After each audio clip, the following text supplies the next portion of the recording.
یا اینکه شما توی خونه برای خودتون یا اطرافیانتون میخواید رنگ بزنید و این مو قرار نیستش که دکلاره بشه. خب این موضوع برای همه چالش برانگیزه.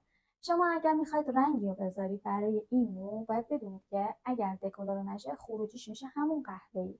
یعنی شما به عنوان یه رنگکار باید بدونید که این مو اگر دکلاره نشه رنگ‌های تنوع‌دار نمیتونید داشته باشید، مثل دودی‌ها، زیتونی‌ها یا نسکافه‌ها نمیتونید داشته باشید.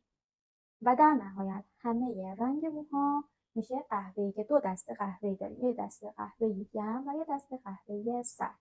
قهوه‌ای‌های گرم که خیلی راحت تره، ولی یه عده خیلی زیادی قهوه سرد میخوان که بدون نارنجی و زردی و قرمزی باشه که این شدنی نیست، چون ماهیت رنگ قهوه‌ای قرمزه. پس چطور میتونیم این قرمزی رو برطرف کنیم؟ مخصوصا ما ایرانی‌ها خیلی پیگمنت‌های قرمزی و نارنجی و زردی داخل موهامون زیاده.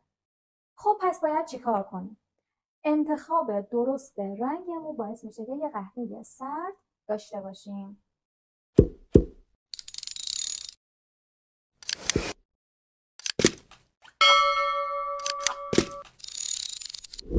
خب اگر میخوایم که کمترین قرمزی و زردی و نارنجی داشته باشیم، باید بریم سراغ رنگ‌های سرد. خب رنگ‌های سرد باعث میشن که رفله‌های مزاحم این مو رو برای ما به حداقل برسونن.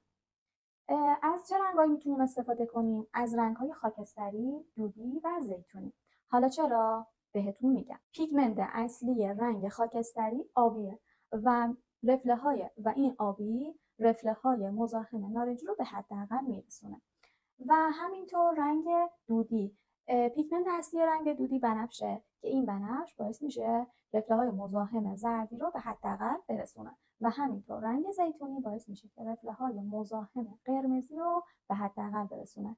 میدونید که رنگ زیتونی پیگمنت سبز داره، رفله‌های مزاحم قرمزی رو به حداقل میرسونه. بچه‌ها پیگمنت هر رنگی متفاوته، هر رنگی که میخرید باید حتما پیگمنت رنگی اون برندتون رو تست کنید.